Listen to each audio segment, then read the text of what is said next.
Hi, welcome back to the channel.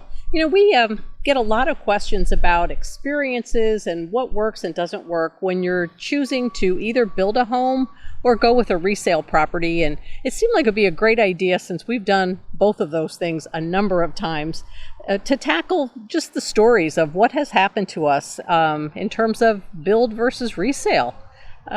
It'll be interesting to hear what you think. Once you hear our stories, why don't you comment below and let us know what you think the most unexpected scenario was that we share with you on this video. Yeah, did we make a mistake by doing a new build? Well, yeah, we made mistakes, but it always turned out great in the end. And so we've had good experiences with both. Let's talk about it. Let's get to it today. Sounds good.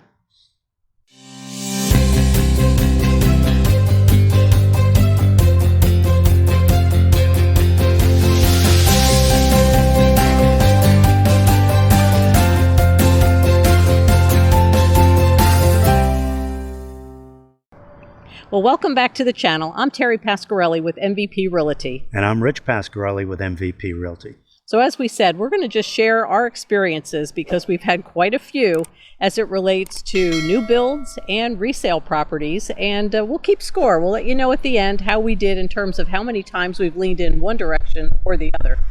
We had to write it down because there was so many. We didn't want to forget any of the experiences that we've gone through with new construction and resales. So we may do a little cheating and check our notes here and there just to make sure we don't forget. Right. But I think one interesting baseline point is when we kind of came into doing our own home choices together, we came from both sides of this equation. You were living happily in a resale home.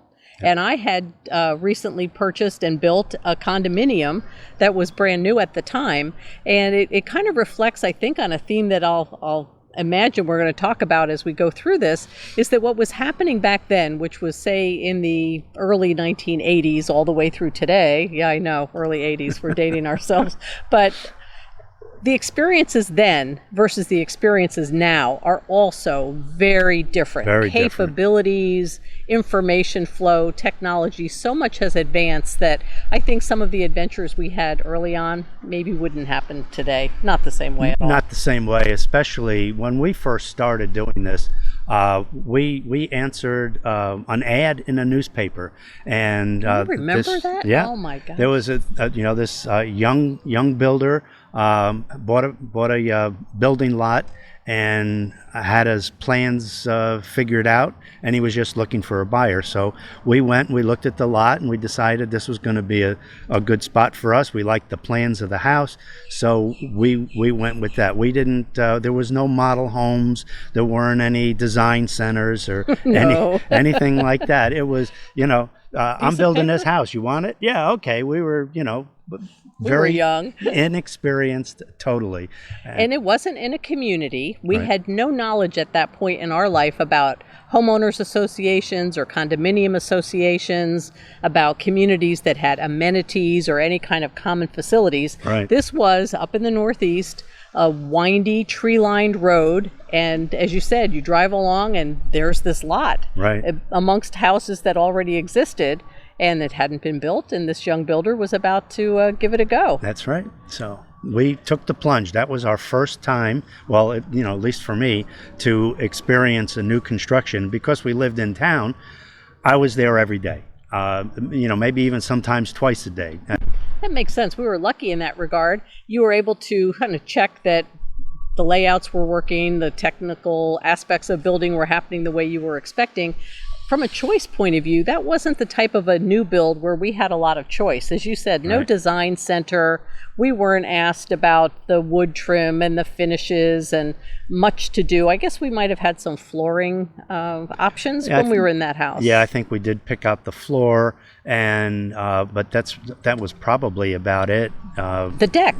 The deck. Well, that was a the beautiful deck. I have to say. I did, want a very large deck because this was really out in the woods, and we had a beautiful setting for a nice deck.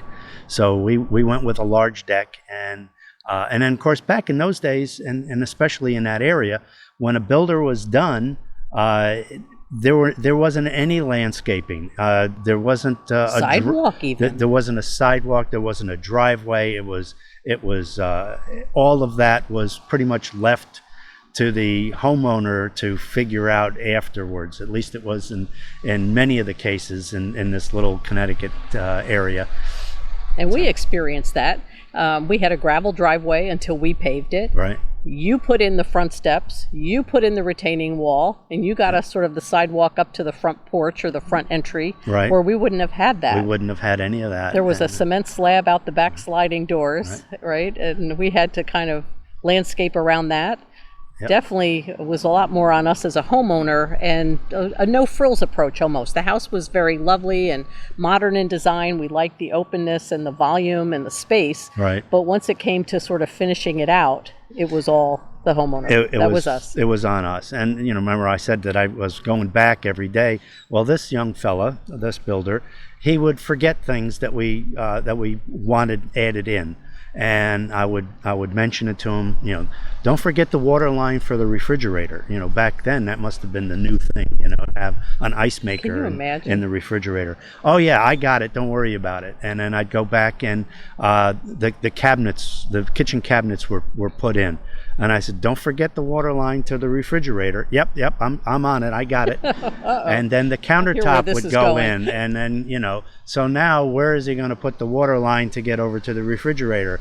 Well, no, he didn't do it. So ended up, the water line actually went underneath the little kick plate in front of the cabinets in order to get to the refrigerator. So, it got done. It got done, but obviously this fella didn't write things down. So the other thing that was interesting in that home, and actually the reason that we left it eventually, is that we were out, as we said, kind of on a wooded street, not in an HOA or a community, and it meant we were on well and septic. Right. And we had septic fields that were designed off one side of the house. And about 7 or 8 years later, we needed to either expand that house or make another decision, because we had another family member coming to live with us. And we talked to architects, we looked at the options, and we were pretty much hemmed in by the location of those septic fields, and we would have had to re-engineer a very costly, at least up north, and at that time, tens of thousands of dollars to move that septic system. So guess what? We moved. And off we went. And honestly, our next move was to a resale home. So here, if you're keeping score, we certainly were open to both, and we always looked for resale as the first option. And it let us move pretty quickly. Right. It let us stay in town. We stayed in the same town and had the same schools, the same doctors, the same shopping, just in a slightly different, maybe even nicer location, because we moved into a neighborhood. Right. Still no HOA and no community amenities per se, but a resale home where so much of the work was done for us. Right. And yet we customized from there as well. Yeah, we went beyond that, and we always have to put our touches on it. And I'm always ready with a paintbrush and a hammer, and we built another wall, maybe built another wall, and more steps. We oh my God! We got it done, and in record time, because it was a good thing. Because guess what? We moved. We had to move.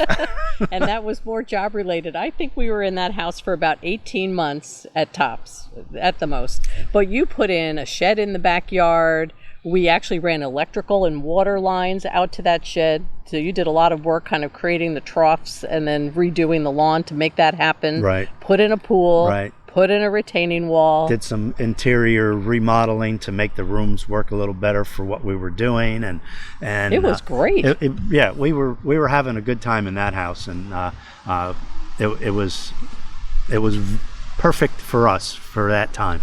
And if we had stayed in Connecticut, we probably would have stayed in that house for quite a while. It was large enough and had enough flexibility, as you said, in the space. And once we added the pool and the backyard amenities that we wanted, the shed and the swing that we had and all kinds of things, we were pretty happy. But jobs come along, as everybody knows, and at least at that era, it was time to move. And we followed the career path decision making, and the house was there for somebody else. Right. So we moved to the Mid-Atlantic. We left the Northeast area, went to the Mid-Atlantic, and we ended up building again. Yeah. And that was different because that wasn't building a house along a street. That was entering a neighborhood that pretty much didn't exist until we were part of that early group of families that chose home sites and decided what floor plans and how to go about building. And that was a different kind of builder. Well, it was. And when we looked at that, it wasn't looking at a lot. It was looking at a hillside. There was not even a road in there yet. So we were really taking a leap of faith.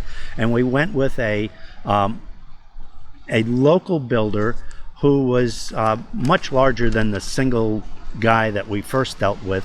This guy, this builder, they built, maybe 50 homes a year, 100 homes a year, something like that. They were regional, but he was pretty big in that area. There were model homes. We were able to go see some models, see the finishes of what they did, and even identify what floor plans might work for us. Right. It was a first. That was our first experience doing that. Exactly. And he was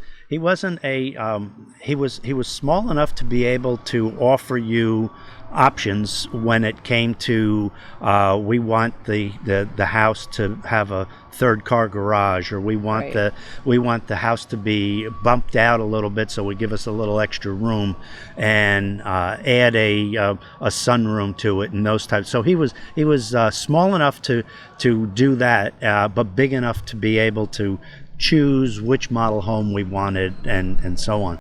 I remember going to a design center there too. So that was my first experience with a design center, where we were able to choose doorknobs. We were able to choose cabinets, design, color, countertops, light fixtures, everything down to the grout color that was going to go between the tiles on the tile floor. That was an experience for us because we hadn't been, hadn't been there before. Yeah. Talk about details. So we had a lot of choice there, but then there were certain things they didn't do. If I recall, they didn't, for example, offer to put in a pool. Right. And so you were on your own again to do that, to Right. find a pool company and to design it and to get it done after the fact, after we moved in, which worked out fine. And that worked out good. But now this builder, however, this builder didn't really have any experience with building homes with septic systems. Now, we were used to that, and remember I said this was a hillside. It wasn't in a large community where they had city water and sewer. So we still had the septic system, and this builder bought this big piece of land he was going to put up 15, 20 homes on. And we came from Connecticut, which almost all of the homes had septic systems, so we were a little experienced with how they work, and what's acceptable, what's not acceptable, and probably a little bit more so than this builder was. So when they built the house, of course, the builder's trying to save money. He put the septic system right next to the back door of this house. That was it was a single level home, but it was a walkout basement.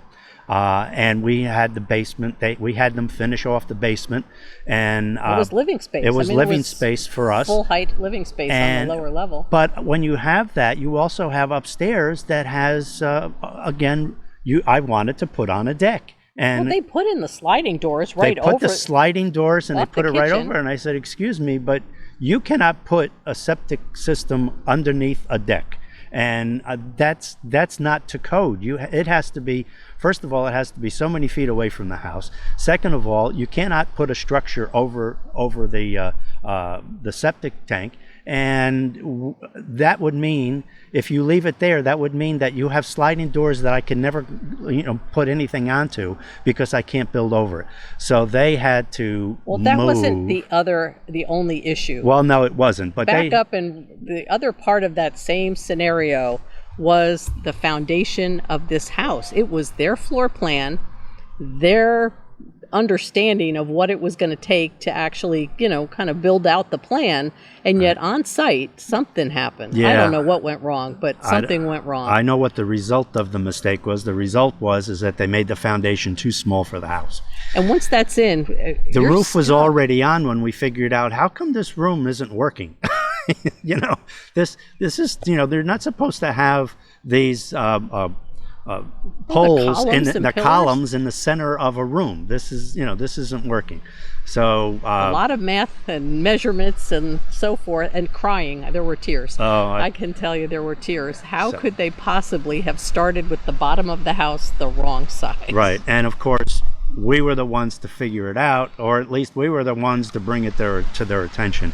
But they worked with us. That was the important thing, is that they didn't just say tough, Have a column in the middle of your downstairs living room. Right. No. So Not acceptable. They made ways. They actually had to jack up the house and put in a steel beam so that they can cantilever and make the house the right size, and they did it. That was a lot of work, and I bet you they, their profit margin on that house went right down after having to do that. But they did. They worked with us, and in the end, we were happy. I put on my decks in the back, and we added that pool. They added the Beautiful pool. We put in a patio, underneath those decks. So the septic fields got moved. Because the septic fields or the septic tank got moved.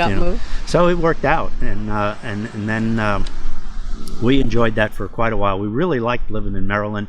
We were right in between D.C. and Baltimore, and we got to Orioles games, and we got to the downtown in Washington. All the history up and down that whole area. We really enjoyed it. And, right. I think the takeaway on that one was, we learned a lot again. We learned about choices that we had, which were great. And we learned that mistakes are going to happen. And in this case, pretty significant. The foundation being the wrong size, the septic being placed incorrectly. Well, it could happen. It did happen. What does everybody do about it? Right. How did we have to behave and interact? How did the builder ultimately respond, the developer, and ultimately make it right so that anybody who'd move into that house now would have no clue what we went through to get it right. Right. But everybody ultimately showed up and figured out a solution. And exactly. I think if you're going to build a home, that's part of the story, is that things are going to happen. It's almost inevitable. There's so many moving parts and so many decisions, and then execution on all those decisions, that chances are something's going to happen. Right. Well, wait till you hear what happened after that. Now, well, there was another job move, I guess. Yes. That was kind of the genesis of it. Right, and we were. It was time for us to leave Maryland and move back up to Terry's roots, up into New Jersey. Right, and it was a move because of my career at that time, where I was still working in life sciences and the pharmaceutical industry. And if anybody knows New Jersey, they know that one of the homes of the pharmaceutical industry is that whole corridor through New Jersey. The companies are there, and my family was still there. And so I think we figured that as we were returning to New Jersey, for me, probably 20 years after college and when I left, we were probably going to be there for a much longer time than we had been in Connecticut or Maryland. Absolutely. This was going to be, we were looking for a home, and I figured this home is going to have to last us 20 years, because we're going to stay here, because even if Terry moved to a different job, it's going to be in the pharmaceutical industry, and it's going to be most likely in New Jersey. So we looked and looked and looked, and we decided to build again. Well, here's what happened. We did decide to build again, and this time we went with a national builder, a very, very big builder, and there was a couple of criteria after my last experiences with building a home. I was done with the big yards. I didn't want to get a yard with an acre or anything big like that, and I certainly didn't want to get a house with a septic system anymore, and I wanted to be closer in to towns at least, and I can get to the stores, and I can get to the different things that made our life. I can get into an airport and so on and so forth. So what did we do? We moved way out in the country on 3 acres of land, up on the top of a mountain, on top of a snowy mountain. But this time we went with a national builder, and again, we got to choose our floor plan. We got to choose our finishes. We got to choose That's right. So much more on this house. And that was the type of a builder, being a big national builder, who had defined floor plans, but still options within. So if we wanted to expand and have an extra oversized sunroom, we were able to do that. If we wanted to add a hearth room behind the kitchen, there was another big indoor area that we were able to convert into a room in the home. And so even upstairs, I believe, we had options where there were some rooms that could become adjoining bedrooms, or Right. a bedroom and a sitting room. And they offered all those kinds of options so that you could really tailor the floor plan to meet the way you and or your family was Right. going to use the property and live. And that was very appealing to us at that point in time. We still had our family, living in the home with us, and so we wanted a lot of flexibility, and we built in a lot of those options. We And did. I think you built in even more options than the builder was ready for. Well, with again, technology. I was ready to. This was going to be my 20 to life house, and I was putting anything that I could possibly put into that, I wanted to put in. So I wanted it wired for sound, I wanted it wired for internet, I wanted it wired for cameras, and I wanted switches wired so that I can control them. And even though this was a large national builder, they had trouble with the concept of automation, an automated home. But again, they worked with me. I told them what wires to put where. They did it, not a problem. They looked at me a little odd, but they did it for me. That's right. Now, when we think about it today, so much of what you're talking about is standard issue. Standard, and it's wireless. So much It's so today much- is wireless. You don't need to run all that wire. But now builders always, it's standard to put in technology. And smart homes are a marketing point for so many builders. So, Sure. I think we were at the cutting edge. You were aware and wanting things that were not standard yet. So when you think about the technology that in smart homes, what people build in today, you might have been ahead of that curve. But I do, and this is 2001, just to give somebody perspective. So 20 years ago, this was what we were trying to build into a house that we believed we'd be in for a long, long time. Right. And so I'd say things we had to really scrutinize and work on and figure out are so much more on autopilot right now. Oh, yeah. Being able to do that, if you were choosing to build today, or if you were looking at a resale, you're looking for a lot of that to already be incorporated into a home. Right. So I do think as time has marched on, and I think about some of these experiences that we had in designing and building, that a lot of it is just not as complicated in that way as it used to be. Maybe it's been replaced by other challenges. But And one of the big things about that house is that there were really no mistakes. This builder, they were national good. builder, they were very good. They had their process on how they do things. Everything was decided before the ground was moved, and right. you were in agreement. They were in agreement. Everybody knew what was going on, and they had a process, and it worked. They didn't forget this. They didn't put this in the wrong spot.